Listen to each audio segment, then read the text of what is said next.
Agenda, সেটার মধ্যে আছে হচ্ছে ইনফ্যাক্ট ট্রাম্প প্রশাসনের আইডিওলগদের মধ্যে অনেকে আগে লিখেছে এই কথা যে আমরা ইউনিভার্সিটিগুলোকে একটা এক্সিস্টেন্সিয়াল থ্রেট ফিল করাতে চাই। এটা তার এক্সপ্লিসিট পলিসি ছিল আগেও। কিন্তু আমি শুধু এখানে শুধু এটা যোগ করব যে এটাকে ভেতর থেকে যখন আমি দেখেছি আমেরিকার ইউনিভার্সিটিগুলোর ভেতর থেকে পড়ানোর যে এনভায়রনমেন্ট, সেই জায়গা থেকে আমার কাছে ক্রমশ মনে হয়েছে যে there is a new orthodoxy here. সেটা হচ্ছে একদম very specific, thou shall be a liberal মানে in every aspect, foreign policy, environment, gender, sexuality, everything. এখানে তার একটা নতুন অর্থোডক্সি তৈরি করেছেন গত 10-15-20 বছরে।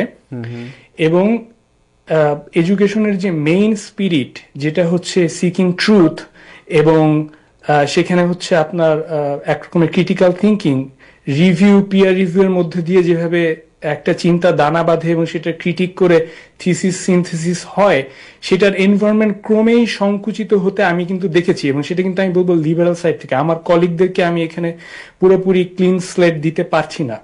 সো তারা যেটা করেছেন গত 10 বছরে, আমি অ্যাটলিস্ট গত 10 বছরে যেটা দেখেছি সেটা হচ্ছে, আপনি যদি ইভেন কোয়েশ্চেন করেন খোলা মনে, আপনি যদি শুধু বলেন যে হাউ অ্যাবাউট, কিছু মানুষ মনে করে দেয়ার আর টু জেন্ডার্স, জাস্ট এই কথাটা বলা আপনার জন্য একটা পলিটিক্যাল ডেথ সেন্টেন্স ইউএস একাডেমিয়াতে হয়ে গিয়েছিল।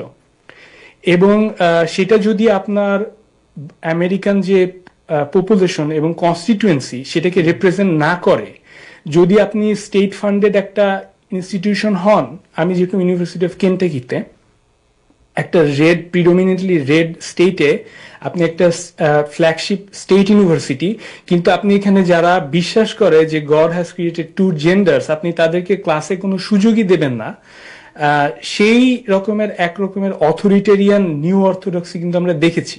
তা আমি যেটা মনে করি সেটা হচ্ছে যে ওই ধরনের অর্থোডক্সির একটা বিপুল প্রতিক্রিয়া হিসেবে ট্রাম্প অ্যাডমিনিস্ট্রেশনের বিভিন্ন কার্যকলাপ জাস্টিফাই করার একটা সুযোগ তৈরি হয়েছে।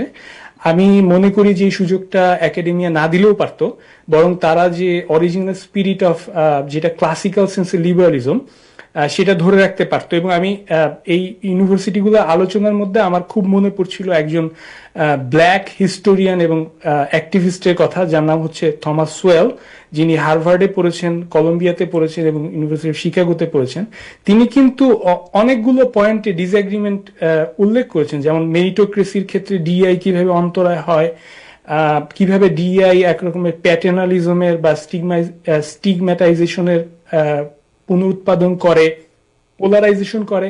So there are different views. এবং আমি মনে করি যে এই নিউ অর্থোডক্সিটা ভেঙে যাওয়া উচিত, কিন্তু সেটা ডেফিনেটলি ট্রাম্প প্রশাসন যেভাবে করছেন আমার মনে হয় না যে এভাবে সাস্টেনেবল হবে।